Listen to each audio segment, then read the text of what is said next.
જય શ્રી કૃષ્ણ. આજના વિડીયોમાં આપણે પવિત્ર પાવનકારી પુરુષોત્તમ માસની કથાનો અધ્યાય 11મો શંકરનું વરદાન તથા પુરુષોત્તમ માસની કથા શ્રેષ્ઠ દાનની કથા વાર્તા સાંભળીશું. બોલો ભગવાન પુરુષોત્તમની જય, ત્રિકમરાયની જય. અત્યારે પુરુષોત્તમ માસ ચાલી રહ્યો છે. પુરુષોત્તમ માસ અધિક માસ કે મલ માસ. આ માસમાં કરેલા સ્નાન, દાન, જપ, તપ એ અધિક પુણ્ય આપનારા છે. અધિક માસ જે દર 3 વર્ષે આવે છે. સૂર્ય અને ચંદ્રના વર્ષ પ્રમાણે દર વર્ષે 10-10 દિવસ વધારાના નીકળે છે. 3 વર્ષ પૂરા થાય ત્યારે આ અધિક માસ આવે છે. આ માસના કોઈ સ્વામી ન હતા, આથી તે ભગવાન નારાયણ પાસે જાય છે અને ભગવાન નારાયણ તેને શ્રી કૃષ્ણ પાસે લઈ જાય છે અને ભગવાન શ્રી કૃષ્ણ તેના અધિષ્ઠાતા દેવ બને છે. તેના ઉપર કૃપા કરી તેને સર્વોચ્ચ પદ આપે છે અને પોતાનું પ્રખ્યાત એવું નામ પુરુષોત્તમ માસ તેને આપે છે. અને આ માસમાં કરેલા સ્નાન, દાન, જપ એ સર્વશ્રેષ્ઠ ગણાશે એવા આશીર્વાદ આપે છે. આ માસનો એટલો જૂનો અને ઘણો મહિમા છે કે મહાભારત કાળમાં પણ પાંડવોએ આ માસનું સેવન કર્યું હતું અને ભગવાન શ્રી કૃષ્ણના આશીર્વાદના લીધે તેમને પાછા રાજપાટ મળ્યા હતા. આપણે રોજ પુરુષોત્તમ માસની કથા તથા અધ્યાય સાંભળી અને પુરુષોત્તમ માસમાં આ પુણ્યનું ભાથું બાંધીએ છીએ. તો ચાલો સાંભળીએ અધ્યાય 11મો શંકરનું વરદાન. સૂત પુરાણી બોલ્યા, હે મુનિ શ્રેષ્ઠો, ઋષિ કન્યા મેઘાવતીએ ભગવાન શંકરની ઉગ્ર તપસ્યા શરૂ કરી દીધી. સૂર્ય ગ્રીષ્મ ઋતુમાં આવતા તે 5 અગ્નિઓની વચ્ચે બેસતી. હેમંત ઋતુમાં શીતળ જળમાં બેસતી, ફક્ત પાણી બહાર પોતાનું મોઢું રાખતી. ચોમાસામાં જમીન ઉપર દર્ભાસન પાથરી શરીરે કંઈ પણ ઓઢ્યા વગર સૂતી. તે આહારમાં ફક્ત સવાર સાંજ ધુમાડો જ લેતી. આ રીતે તેણે 9000 વર્ષ સુધી તપ કર્યું. આટલી ઉગ્ર તપસ્યાથી ભગવાન શંકર મેઘાવતી ઉપર પ્રસન્ન થયા. તેમણે પોતાનું સ્વરૂપ પ્રગટ કરી મેઘાવતીને દર્શન આપ્યા. મેઘાવતી તપના લીધે દુર્બળ થઈ ગઈ હતી, છતાં ભગવાન શંકરનું દર્શન માત્રથી તે ઉત્સાહિત થઈ ગઈ. તેનું શરીર કૃશ થઈ ગયું હતું, છતાં તેમાં શક્તિનો સંચય થયો. તે ઊભી થઈ અને ભગવાન શંકરની પૂજા કરી અને વિનયપૂર્વક સ્તુતિ કરતા કહેવા લાગી, હે પાર્વતીપતિ, હે દીનાનાથ, હે ભોળાનાથ, હે શંભુ, આપને નમસ્કાર હો. સૂર્ય, ચંદ્ર, અગ્નિરૂપ ત્રિનેત્રવાળા, મુંડ માળવાળા અને સર્પને ધારણ કરનાર ત્રિશૂળધારી, હે પ્રભો, મારા તમને નમસ્કાર છે. સંસાર સાગરમાં ડૂબેલા માનવીઓ આપને શરણે આવે છે, તેમ હું પણ આપને શરણે આવી છું. બાણાસુરના સર્જક અને અલક રાજાની મરેલ પત્નીને સજીવન કરનાર નાથ, આપના ગુણ ગાવા દુર્લભ છે. ભક્તોના શત્રુઓનો સંહાર કરનાર, સંસારનો અવાગમનનો નાશ કરનાર, જન્મ મરણને હરનારા એવા આપને વારંવાર નમસ્કાર કરું છું. ભગવાન શંકરે મેઘાવતીની સ્તુતિથી પ્રસન્ન થઈ અને કહ્યું, હે તપસ્વીની, તારી જે કાંઈ ઈચ્છા હોય તે દર્શાવ. હું તારા ઉપર પ્રસન્ન થયો છું. તું જે માંગે તે આપવા હું તૈયાર છું. ભગવાન શંકરનું આ વચન સાંભળી ઋષિ કન્યા બોલી, હે દીનદયાળુ, જો આપ મારા ઉપર પ્રસન્ન થયા હો તો મને પતિ આપો, પતિ આપો. હું પતિ માંગુ છું, માટે મને પતિ આપો, પતિ આપો. મારી બીજી કોઈ ઈચ્છા નથી. ત્યારે ભગવાન શંકર બોલ્યા, હે કન્યા, તે 5 વાર પતિની માંગણી કરી, તેથી હવે તને 5 પતિ થશે. તેઓ દાનવીર, શૂરવીર અને ધર્મવીર હશે. મેઘાવતી ભગવાન શંકરનું આ વિચિત્ર વરદાન સાંભળી અને સ્તબ્ધ બની ગઈ. તેને આ સાંભળી ઘણું દુઃખ થયું. તેણે કહ્યું, હે કૈલાસપતિ, મેં વરદાનમાં માંગ્યું શું અને આપે આપ્યું શું? એક પતિને 5 પત્ની હોય તેવું તો મેં સાંભળ્યું છે, પણ એક સ્ત્રીને 5 પતિ હોય તેવું મેં ક્યાંય સાંભળ્યું નથી. હું આપને આવું વરદાન ન આપવા વિનંતી કરું છું. ત્યારે ભગવાન શંકર કહે છે, હે કન્યા, મારા વરદાનમાં ફરક નહીં પડે. આ જન્મમાં નહીં તો આવતા જન્મમાં 5 પતિ અવશ્ય થશે. તે મહામુનિ દુર્વાસાના આદેશનો અનાદર કર્યો અને પુરુષોત્તમ માસના વ્રતની અવગણના કરી. તેના ફળરૂપે આ બધું બનવા પામ્યું છે. હવેથી કોઈ પણ કાળે પુરુષોત્તમ માસનું તું અપમાન ન કરીશ. અમે દેવો પણ આ માસનું શ્રદ્ધાપૂર્વક વ્રત પૂજન કરીએ છીએ. આમ કહી અને ભગવાન શંકર અંતર ધ્યાન થઈ ગયા. શ્રી બૃહનારદીય પુરાણના પુરુષોત્તમ મહાત્મ્યનો મેઘાવતીને શંકરનું વરદાન નામનો 11મો અધ્યાય સંપૂર્ણ. બોલો શ્રી પુરુષોત્તમ ભગવાનની જય. હવે આપણે કથા શ્રેષ્ઠદાનની કથા વાર્તા સાંભળીશું. વિજયનગરના રાજા રૂપસેન ઘણા દયાળુ અને પ્રજાવત્સલ હતા. તેમની રાણી તારામતી પણ માયાળુ અને વિવેકી હતી.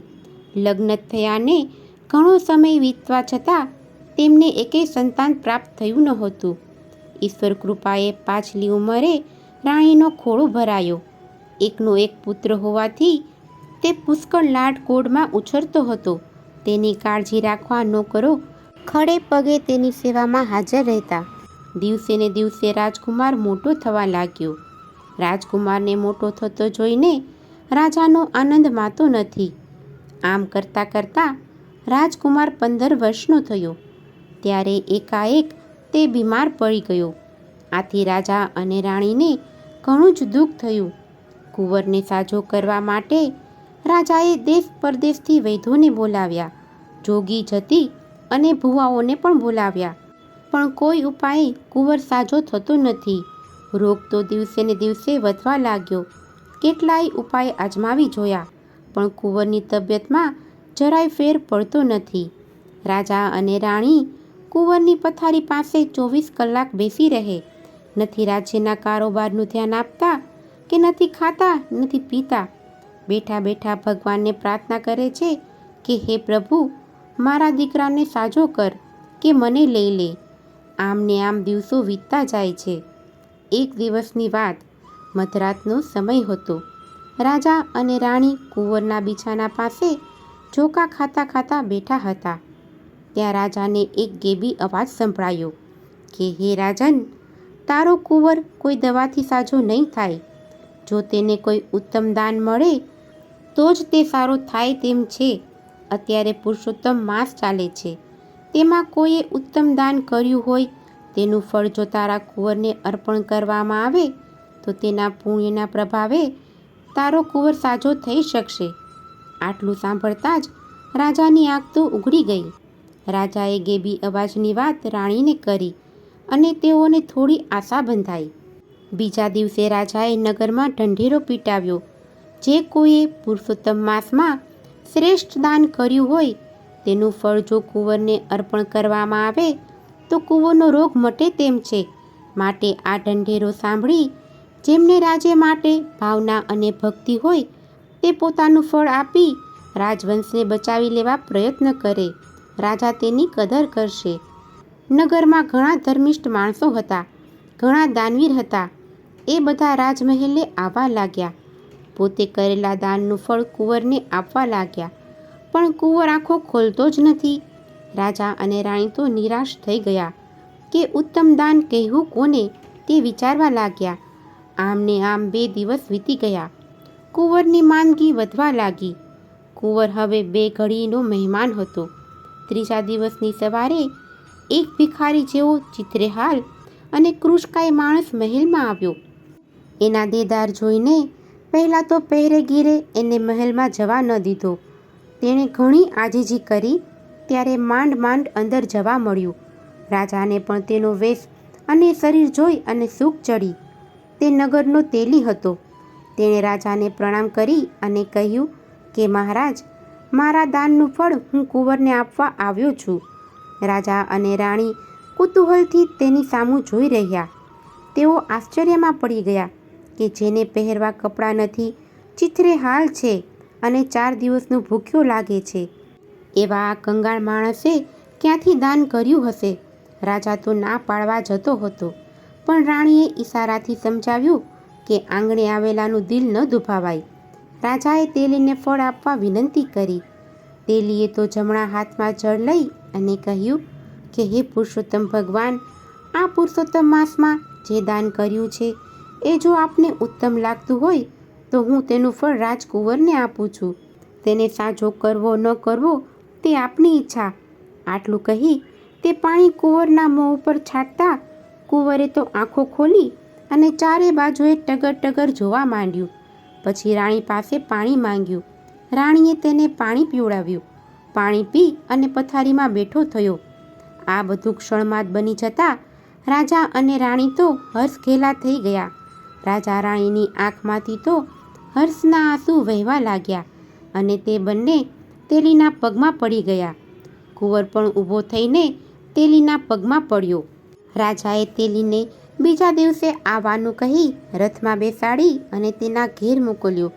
બીજા દિવસે દરબાર ભરાયો. રાજાએ તેલીને પોતાની પાસે બેસાડ્યો અને પછી પૂછ્યું, ભાઈ, તારો દેખાવ કંગાળ લાગે છે.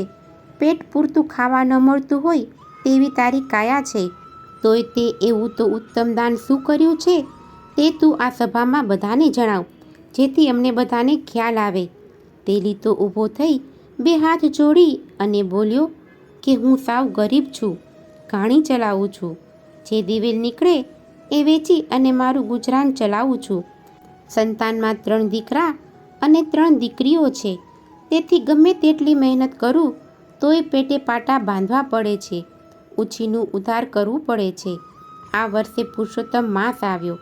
તેમાં મેં અને મારી પત્નીએ વ્રત રાખવાનું નક્કી કર્યું. અમે સવારે વહેલા ઉઠી બંને સ્નાન કરવા જતા, કાંઠા ગોરમાનું પૂજન કરતા અને કથા વાર્તા સાંભળતા, કંઈક દાન કરતા અને એકટાણું કરી ઘાણી ચલાવતા ચલાવતા પુરુષોત્તમ ભગવાનનું નામ લેતા. અમે કથામાં સાંભળેલું કે પુરુષોત્તમ માસમાં કોઈ પણ વ્રત કે નિયમ લો ત્યારે કંઈક સત્કર્મ કે દાન કરવું જોઈએ. અમે તો શું સત્કર્મ કરી શકીએ? અમે નક્કી કર્યું કે ઘાણીએ બળદ જોડવામાં આવે છે તેને બદલે આખા પુરુષોત્તમ માસ દરમિયાન મારા ફરતી હું અને મારી પત્ની ઘાણી ખેંચે. આમ અમે બળદને આખો માસ આરામ આપ્યો. અમે પતિ પત્ની મારા ફરતી ઘાણીએ જોડાઈને તેલ કાઢવા લાગ્યા. થોડી વધુ મહેનત કરતા આથી તેને વેચતા પહેલાં કરતાં 2 પૈસા વધારે આવતા. તેનો ઉપયોગ અમે કથામાં મૂકવામાં કર્યો. હું અને મારી પત્ની રોજ કથા સાંભળવા જતા ત્યારે બંને 1 પૈસો કથામાં બ્રાહ્મણ આગળ મૂકતા. આવું અમે દરરોજ કરતા. જ્યારે વ્રતની પૂર્ણાહુતિ થઈ ત્યારે છેલ્લે દિવસે પણ અમે ખરી મહેનત કમાણીના પૈસામાંથી અમારી શક્તિ મુજબ વ્રતનું ઉત્થાપન કર્યું. મહારાજ, આ મેં જણાવ્યું એ અમારા વ્રત અને દાનની વાત છે. મેં બળદને મુક્તિ આપી સત્કર્મ કર્યું અને ખરી મહેનતની કમાણીના પૈસાનું દાન કર્યું છે. તે ઉત્તમ દાન છે કે કેમ તે તો પુરુષોત્તમ ભગવાન જાણે. તે મારાથી કેમ કહી શકાય? તેલીની વાત પૂરી થતાં જ આકાશવાણી સંભળાઈ. તે જે દાન કર્યું છે તે જ શ્રેષ્ઠ દાન છે. આખો દરબાર ચકિત થઈ ગયો. બધા તેલીને પ્રણામ કરી અને વાહ વાહ બોલવા લાગ્યા. રાજાએ તો ઊભા થઈને 1000 સોના મોહરવાળી થેલી તેના હાથમાં મૂકી દીધી. થોડા ઘરેણાં અને કિંમતી વસ્ત્રો ભેટ આપ્યા. આવો છે પુરુષોત્તમ માસનો મહિમા. હે પુરુષોત્તમ ભગવાન, તમે જેવા તેલીને ફળ્યા, રાજા રાણીને ફળ્યા, ગામ લોકોને ફળ્યા, તેવા તમારું વ્રત કરનાર, કથા સાંભળનાર તથા વાંચનારને સર્વને ફળજો. બોલો પુરુષોત્તમ ભગવાનની જય, ત્રિકમરાયની જય. જો તમને આજની આ કથા પસંદ આવી હોય તો એક લાઈક આપી ચેનલને સબસ્ક્રાઈબ કરો. આજની આ કથા સાંભળવા બદલ આપનો ખૂબ ખૂબ આભાર. જય શ્રી કૃષ્ણ.